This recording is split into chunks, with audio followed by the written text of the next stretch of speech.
Hello बच्चों, good evening. कैसे हैं आप सब?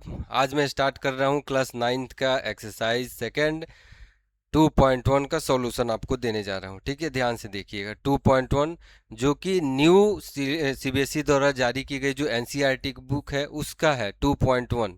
ठीक है, इसको आपको सॉल्यूशन देखना है। ठीक है, एक एक क्वेश्चन कराऊंगा, ध्यान से देखिएगा। ठीक है,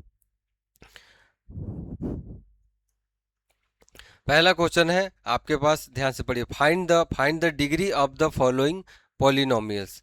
कुछ पॉलिनोमियल्स आपको दिए गए हैं जिसकी हमें डिग्री पता करनी है। ठीक है, कुछ पॉलिनोमियल्स की डिग्री हम लोगों को पता करनी है। ठीक है, तो पहला हमारे पास पॉलिनोमियल है 2x² - 5x + 3।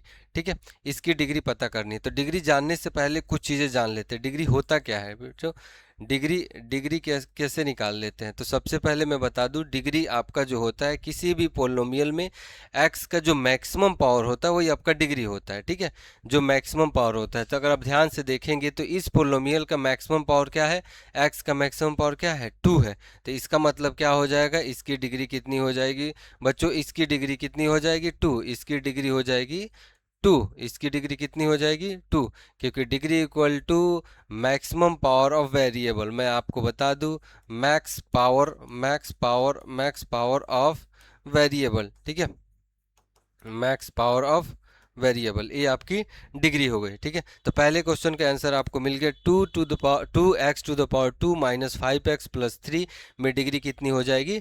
2 हो जाएगी। ठीक है, अब आते हैं सेकंड क्वेश्चन में। सेकंड क्वेश्चन में देखिए, वेरिएबल चेंज कर दिया। वेरिएबल है y⁻³ + 2 × y-1। अगर ध्यान से आप देखोगे बच्चों तो यह y का मैक्सिमम पावर क्या है? 3। तो मैक्सिमम पावर 3 है, तो इसकी डिग्री कितनी हो जाएगी? इसकी डिग्री हो जाएगी अब बच्चों 3। मैक्सिमम पावर 3 है, तो इसकी डिग्री कितनी हो जाएगी? 3। ठीक है, लास्ट में आते हैं सबसे इंपॉर्टेंट। यहाँ पे देखिए, इसमें क्या है, क्वेश्चन नंबर थर्ड में आप ध्यान से देखोगे तो कोई भी वेरिएबल नहीं है बच्चों, कोई भी वेरिएबल नहीं है। तो इसमें क्या है? केवल कांस्टेंट टर्म है। जब भी कोई कांस्टेंट टर्म होगा, जब भी कोई कांस्टेंट अगर केवल आपको दिख रहा है, कोई भी कांस्टेंट टर्म अगर आपको दिख रहा है, तो इस केस में आपको डिग्री हो जाती है। आपकी डिग्री कितनी हो जाएगी दोस्तों? 0। इसकी डिग्री कितनी हो जाएगी? 0। इस केस में आपकी डिग्री हो जाएगी 0। क्यों डिग्री 0 हो जाएगी? उसका एक रीजन है।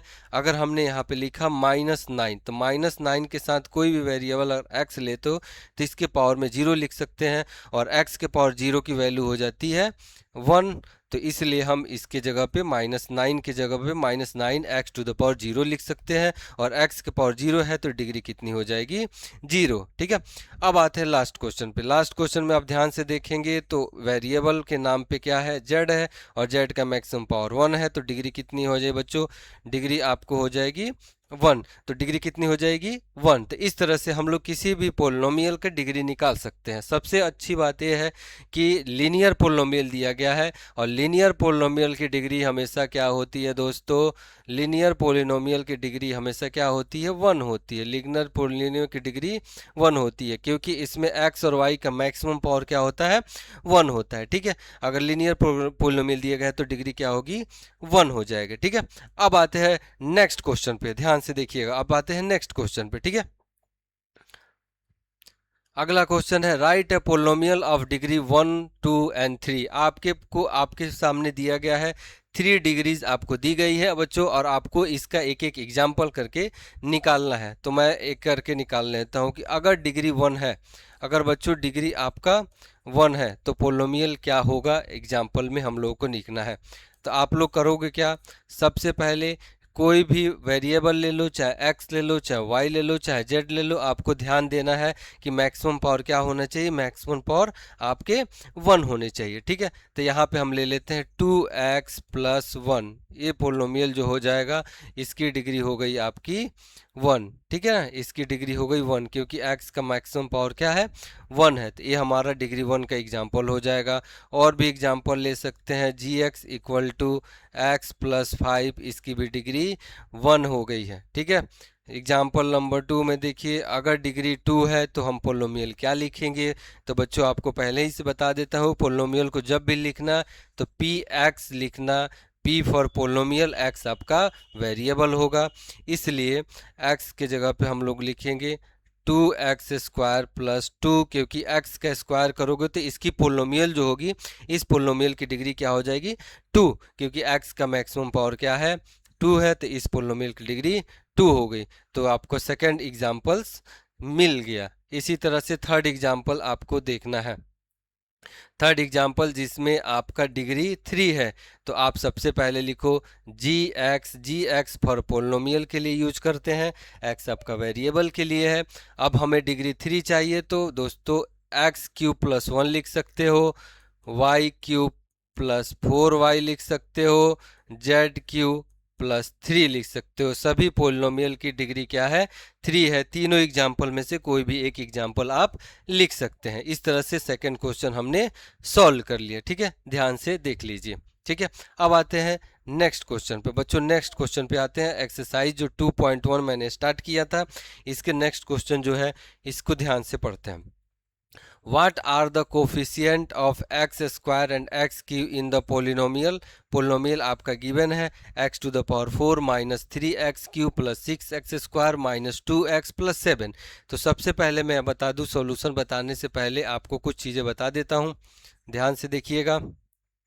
कोफिशिएंट होता क्या है, ठीक है, कोफिशिएंट क्या होता है इसको समझते हैं। तो कोफिशिएंट का मतलब ये है, सीधी सीधी भाषा में समझो, जो किसी वेरिएबल के आगे मल्टीप्लाई हो, जो किसी वेरिएबल के आगे या पीछे मल्टीप्लिकेशन के फॉर्म में हो, उसको कोफिशिएंट बोलते हैं। तो यहाँ पे वेरिएबल जो हमारा है वो दिया गया है x²। तो ध्यान से देखेंगे तो x² के आगे क्या मल्टीप्लाई है साइन के साथ, तो क्या हो जाएगा कोफिशिएंट इसका +6। हमेशा ध्यान रखिएगा कि साइन को भी लेंगे या तो प्लस या तो माइनस, साइन को भी लेंगे, प्लस होगा तो प्लस, माइनस होगा तो माइनस साइन लेंगे। ठीक है, इसी तरह से अब हमारे पास क्या है x³। तो ध्यान से देखिए x³ यहाँ पे है, इसका कोफिशिएंट इसके आगे क्या मल्टीप्लाई किया है -3।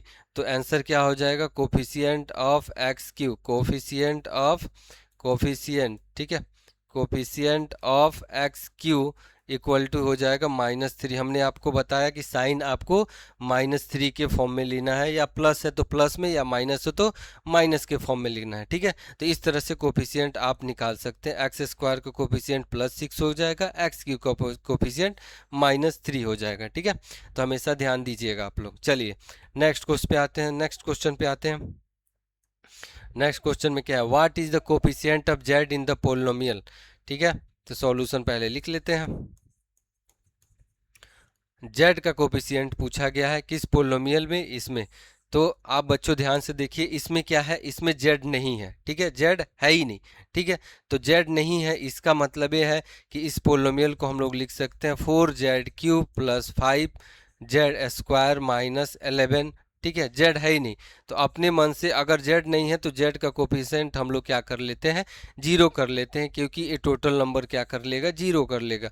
तो कोफिशिएंट ऑफ z क्या हो जाएगा, कोफिशिएंट ऑफ z जो हो जाएगा बच्चों 0 हो जाएगा, क्योंकि किसी भी नंबर में 0 को ऐड करते हैं या किसी भी नंबर में 0 को सब्ट्रैक्ट करते हैं, तो उसमें हमें कोई फ़र्क नहीं पड़ता है। तो हाँ, इसका कोफिशिएंट क्या हो गया 0। कोई टर्म अगर नहीं है तो उसका कोफिशिएंट क्या हो जाएगा 0 हो जाएगा। तो इसका आंसर हो गया 0। ठीक है, नेक्स्ट क्वेश्चन पे आते हैं। लास्ट क्वेश्चन है शायद इस एक्सरसाइज का। ठीक है, what is the constant term the polynomial, what is the constant term the polynomial. तो कांस्टेंट टर्म वैसे टर्म होते हैं, कांस्टेंट टर्म ऐसे टर्म होते हैं जिसमें कोई भी वेरिएबल मल्टीप्लाई नहीं होता है। तो यहाँ देखिए x² मल्टीप्लाई है, यहाँ 5x² मल्टीप्लाई है, यहाँ पे x³ होना चाहिए, या x³ है। ठीक है, 9x³ है, 5x² है, ये 8x मल्टीप्लाई है, और ये -10x हो जिसमें कोई भी वेरिएबल मल्टीप्लाई नहीं है। तो कोई वेरिएबल अगर मल्टीप्लाई ही नहीं है तो कांस्टेंट टर्म क्या हो जाएगा, कांस्टेंट टर्म जो हो जाएगा आपका -10 हो जाएगा। ठीक है, क्योंकि इसमें कोई भी वेरिएबल मल्टीप्लाई नहीं है। अगर वेरिएबल मल्टीप्लाई नहीं है तो वैसे टर्म को हम लोग क्या बोलेंगे कांस्टेंट टर्म। ठीक है, तो 5 क्वेश्चन पहले एक्सरसाइज में था, एनसीईआरटी के एक्सरसाइज में 5 क्वेश्चन थे जिसको हमने सॉल्व करा दिया। ठीक है, अब ध्यान से इसको सॉल्व करिए, कोई भी अगर डाउट होता है कॉमेंट बॉक्स में आप मुझसे पूछ सकते हैं। ठीक है, आगे हम लोग चलते हैं। ठीक है दोस्तों, देखिए, मैं एक एक एक्सरसाइज करके आपको हर एक क्लास में बता दूंगा, जो भी आपके एनसीईआरटी के क्वेश्चन होंगे। ठीक है, तो ये हमारा पहला एक्सरसाइज था। इसके बाद से हम लोग क्या करेंगे, ध्यान से देखते हैं। इसके बाद से अगला एक्सरसाइज हम लोग स्टार्ट करेंगे। कौन सा एक्सरसाइज? एक्सरसाइज आपका हो जाएगा 2.2। इसको हम लोग स्टार्ट करते हैं। ठीक है, तो नेक्स्ट क्लास में बच्चों हम 2.2 एक्सरसाइज स्टार्ट करेंगे। ठीक है बच्चों, ओके, थैंक यू।